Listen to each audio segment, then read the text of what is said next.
చిన్నారి పాప జాహ్నవి క్షేమంగా ఇంటికి రావాలని చెప్పేసి మనస్ఫూర్తిగా కోరుకుందాం మనందరం. ప్రజాప్రతినిధి ముసుగులో భూ స్వాహ, బీజేపీ ఎమ్మెల్యే పాయల్ శంకర్ కబ్జా పరమాట. అగో ఇది కథ. ప్రజాసేవకుడా లేక భూములు కొల్లగొట్టే వేటగాడ? ఆదిలాబాద్ జిల్లాలో సంచలనం రేపుతున్న అసైన్డ్ భూముల దందా. అధికార యంత్రాంగం నిమ్మకు నీరెత్తిన వైనం. పాయల్ కబ్జాలపై ప్రధాన మీడియాలో కథనాలు. ఇగో బీజేపీ ఎమ్మెల్యే పాయల్ శంకర్ కబ్జాల పర్వం అట. ఎమ్మెల్యే ముసుగులో ఇవన్నీ చేస్తా ఉన్నట. ప్రజాసేవకుడా లేక భూములు కొల్లగొట్టే వేటగాడ అని చెప్పేసి మనం ఇక్కడ మహాపత్రికలో వార్త చూసుకోవచ్చు. అసైన్డ్ భూములకు దందా చేస్తూ ఉన్నాడట. అధికార యంత్రాంగం కూడా నిమ్మకు నీరెత్తినట్టు ఉందట అక్కడ, ఎందుకంటే ఆయన అక్కడ స్థానిక ఎమ్మెల్యే కాబట్టి. ఇది కథ. పాయల్ శంకర్ గతంలో ఈయన కాంగ్రెస్ పార్టీ నాయకుల దగ్గర ఉన్నటువంటి ఆ ఫోటోలు, రేవంత్ రెడ్డి గారితో ఉన్నటువంటి ఫోటోలు తీసుకొని నాకు రేవంత్ రెడ్డి గారి చాలా దగ్గర, లేకపోతే ఆ మంత్రి చాలా దగ్గర, నేను ఉన్నది బీజేపీ పార్టీలే కానీ కాంగ్రెస్ పార్టీ అధికారంలో ఉన్నటువంటి పార్టీ మనం ఏ చెప్తే అది నా మాట అందరూ వింటారు, సీఎం రేవంత్ రెడ్డి నాకు చాలా దగ్గర అని చెప్పేసి చూపించుకునే ప్రయత్నం కూడా చేసినట్ట ఆదిలాబాద్లో గతంలో.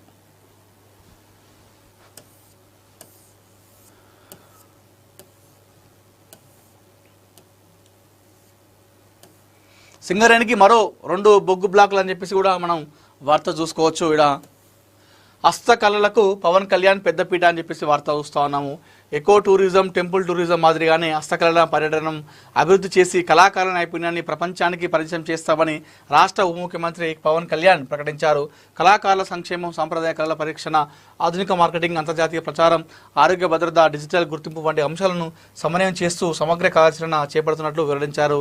విజయవాడలోని డాక్టర్ బిఆర్ అంబేద్కర్ కళావేదికలో లేపాక్షి ఆధ్వర్యంలో నిర్వహించిన ఆంధ్రప్రదేశ్ హస్తకళ మహోత్సవం 2026ను మంగళవారం ఆయన ఘనంగా ప్రారంభించారు. నిన్న అక్కడ హస్తకళలను ఎవరైతే ఉంటారో ఆ కళాకారులను ప్రోత్సహించిండు, వారి దగ్గర ఉన్నటువంటి ఆ వస్తువులను కొన్నాడు, డబ్బులు ఇచ్చి కొనడం జరిగింది. సో వాళ్ళని ప్రోత్సహించే ప్రయత్నం చేస్తూ ఉన్నాడు పవన్ కళ్యాణ్. ఇది పాయల్ శంకర్ కథ. ఉద్దాం. ఆదర్శంగా ఉండాల్సిన ప్రజాప్రతినిధి అశ్రిత పక్షపాతానికి, అక్రమార్జనకు పాల్పడితే సమాజం ఏమైపోవాలి? ప్రజల సొమ్మును, పేదల భూములను కాపాడాల్సిన బాధ్యత కలిగిన పదవిలో ఉండి స్వయంగా భూ కబ్జాకు పాల్పడడంపై విస్మయం వ్యక్తమవుతుంది. ఆదిలాబాద్ బీజేపీ ఎమ్మెల్యే పాయల్ శంకర్కు సంబంధించిన భూ భాగవతంపై తాజాగా పలు మీడియాలో కథనాలు రాగా రాష్ట్ర వ్యాప్తంగా సంచలనంగా మారాయి. ఆదిలాబాద్ మండలంలోని బట్టి సవర్గం గ్రామ పరిధిలో నూతన కలెక్టరేట్ భవనానికి కూతవేడు దూరంలో ఉన్నటువంటి సుమారు 7 ఎకరాల విలువైన అసైన్డ్ భూమిని, మరో 3 ఎకరాల ప్రభుత్వ భూమిని తన భార్య పేరుతో పాయల్ శంకర్ రిజిస్ట్రేషన్ చేయించుకున్నారన్న ఆరోపణలు తీవ్ర కలకలం రేపుతున్నాయి. ఒక ప్రజాప్రతినిధి స్థాయి వ్యక్తి చట్టాలకు అతీతంగా వ్యవహరించి ప్రభుత్వ ఆస్తులను వ్యక్తిగత ఆస్తులుగా మార్చుకోవడంపై సర్వత్రా నిరసన వ్యక్తమవుతుంది. నిబంధనల ప్రకారం అసైడ్ భూములను అమ్మడానికి, కొనడానికి వీల్లేదు. గతంలోనే ఈ భూములకు సంబంధించి నిలిపివేత ఆదేశాలు ఉన్నప్పటికీ వాటిని తుంగల తొక్కి ఏకంగా ఫ్లాట్లుగా మార్చి రిజిస్ట్రేషన్ చేయించడం ఆయన అధికార దర్పణానికి నిదర్శనం. అంతేకాకుండా గతంలో రద్దయిన ఎన్ఓసిని మళ్ళీ తెరపైకి తెచ్చి అధికారులను మేనేజ్ చేసి ఈ అక్రమ రిజిస్ట్రేషన్లు పూర్తి చేయించడం వెనుక పెద్ద కుట్ర ఉందని విమర్శలు వినిపిస్తున్నాయి. సుమారు 5 కోట్ల విలువైన 11 ఫ్లాట్లను తన భార్య పేరుతో రిజిస్ట్రేషన్ చేయించుకున్న పాయల్ శంకర్ ప్రజలకు ఏం సమాధానం చెప్తారు? అధికారుల సహకారంతో నకిలీ రికార్డులను సృష్టించి పేద రైతుల అసైన్డ్ భూములను కొల్లగొట్టిన వైనం ఆ ప్రజాప్రతినిధి నైతికతను ప్రశ్నార్థకం చేస్తోంది. ప్రశ్నించని అధికారులు, ఏ బాధ్యతాయుతమైన అధికారి అనుమతితో ఈ అక్రమ రిజిస్ట్రేషన్లు జరిగాయనేది ఇప్పుడు అతిపెద్ద ప్రశ్న. రాజకీయ ఒత్తిళ్లకు లోబడి ప్రభుత్వ భూమి కబ్జా అవుతుంటే కళ్ళు మూసుకొని కూర్చున్నారా అని స్థానిక ప్రజలు ప్రశ్నిస్తున్నారు. భూభారతి పోర్టల్లో ఆంక్షలు ఉన్నప్పటికీ రిజిస్ట్రేషన్ ఎలా జరిగిందనే అంశంపై సమగ్ర విచారణ జరగాలని బాధ్యులు చెప్తా ఉన్నారంట. ఇది మన ఆదిలాబాద్ ఎమ్మెల్యే పాయల్ శంకర్ కథ. ఎమ్మెల్యే ముసుగులో భూమి దందా చేస్తూ ఉన్నాడు, అక్రమంగా చెరబడతా ఉన్నాడు.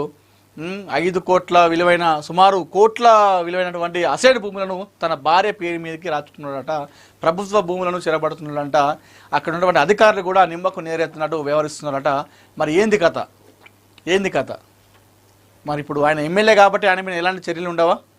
ఆయన పైన కంప్లైంట్ చేసేటువంటి ధైర్యం ఎవరు చేయలేరా?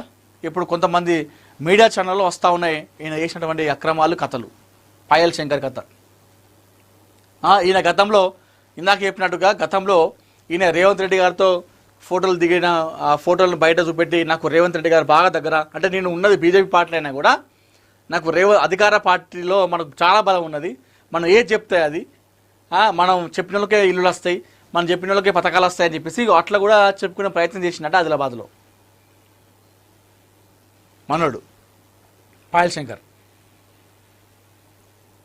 నాకు ఆ మంత్రి దగ్గర ఈ మంత్రి దగ్గర ఏదైనా పని కావాలంటే నాతో అవుతుంది, నేను ఉన్నది బీజేపీ పార్టీ కానీ అధికార పార్టీలో మనకు చాలా బలం ఉన్నది, వాళ్ళు మనం ఏ చెప్తా చేస్తారు అని చెప్పేసి అక్కడ చాలామందిని కాంగ్రెస్ కార్యకర్తలను కూడా ఆయన భయానికి గురి చేసినట్ట.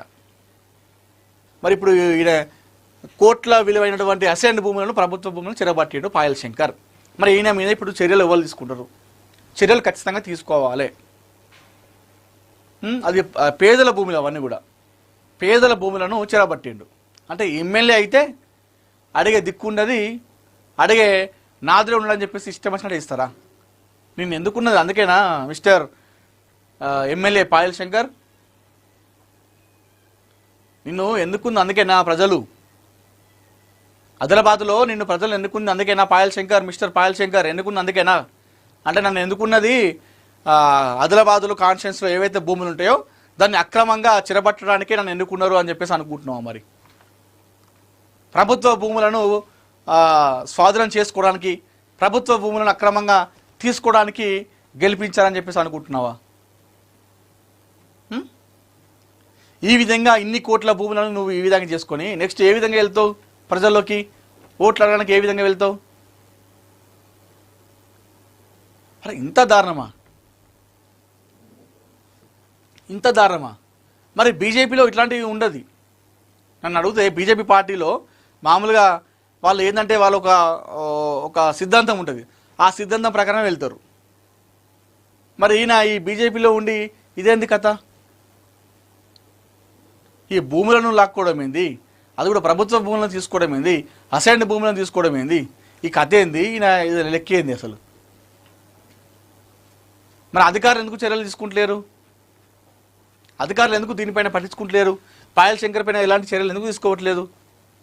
అంటే ఆయన ఒక ప్రజాప్రతినిధి, ఎమ్మెల్యే అయితే ఆయన మీద కేసులు ఉండవు, ఆయన ఏం చేసినా ఓకే అన్నట్టేనా? మరి ఇప్పుడు అంతే అన్నట్టుగా మరి లెక్కన చూస్తే ఏంది కథ? మరి భయపడించడం ఏంది?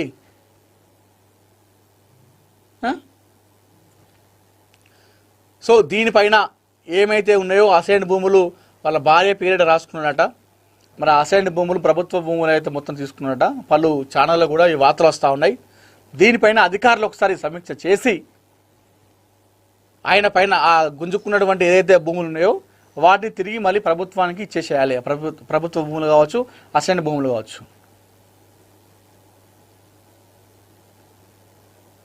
అరే నాకు ఒక 4 మంచి పనులు చేస్తావా అని చెప్పేసి 4 ఓటర్స్ గెలిపిస్తే ఇదా చేసేది? ఇదా చేసే కథ? ఖచ్చితంగా అధికారులు పాయల్ శంకర్ పైన ఈ ఆయన ఏందో ఆ కథ ఏందో, అసైన్డ్ భూములు ఏందో ఆ కథ ఏందో చూసి తప్పు చేసినట్టుగా కొంచెం ఒక అరగజం భూమిని కూడా ఆయన కబ్జా చేసినట్టు తెలిస్తే ఖచ్చితంగా ఆయన పైన చర్యలు తీసుకోవాలి. ఆయన పైన ఖచ్చితంగా కేసులు పెట్టాలి. కోట్లు కొలుగు అంటే ఎట్లా అంటే ఒక్కసారి ఎమ్మెల్యే అయితే కానీ మళ్ళీ ఇక అవ్వాల్సిన అవసరం లేదు. అంటే తరతరాలు తినేంత ఆస్తి సంపాదించుకోవాలా? చూద్దాం మరి BJP MLA Adilabad MLA Payal Shankar పై అధికారులు ఏ విధంగా స్పందిస్తారో చూద్దాం. మరి ANN Maha Awards celebrating excellence, honoring achievement, recognizing outstanding contributions from hospitals, doctors, men and women, businessmen and women. Mega grand event in విజయవాడలో జరగబోతోంది. ఆగస్టు 1వ తారీఖు నాడు 5 గంటలకు సాయంత్రం వి కన్వెన్షన్లో ఈ ANN మహా అవార్డ్స్ మహోత్సవం జరగబోతుంది విజయవాడలో. సో వైద్య రంగంలో విశిష్ట సేవలు అందించినటువంటి డాక్టర్లు కావచ్చు, హాస్పిటల్ కావచ్చు, వ్యాపారంలో ఒక్కొక్క మెట్టు ఎదిగి పైకి వచ్చినటువంటి వ్యాపారవేత్తలను గుర్తించిన విషయంలో ANN మహా అవార్డ్స్ ప్రధానోత్సవం ఉంటుంది. సో తెలంగాణలో మొన్న జరిగింది ANN మహా అవార్డ్స్, చాలా గ్రాండ్గా జరిగింది, చాలా సక్సెస్ అయింది. ఇప్పుడు ఆంధ్రప్రదేశ్లో బెస్ట్ డాక్టర్స్ ఎవరున్నారు, మంచి సేవలు అందించిన డాక్టర్ ఎవరు ఉన్నారు, మంచి సేవలు అందించినటువంటి హాస్పిటల్స్ ఏమున్నాయి, వ్యాపారవేత్తలు ఎవరు ఉన్నారు అని వాళ్ళని గుర్తించి ఆగస్టు 1వ తారీఖు నాడు వి కన్వెన్షన్లో వారికి అవార్డు ప్రదానోత్సవం చేయబోతా ఉంది మన ఏఎన్ఎన్ మహా అవార్డ్స్. సో ఇది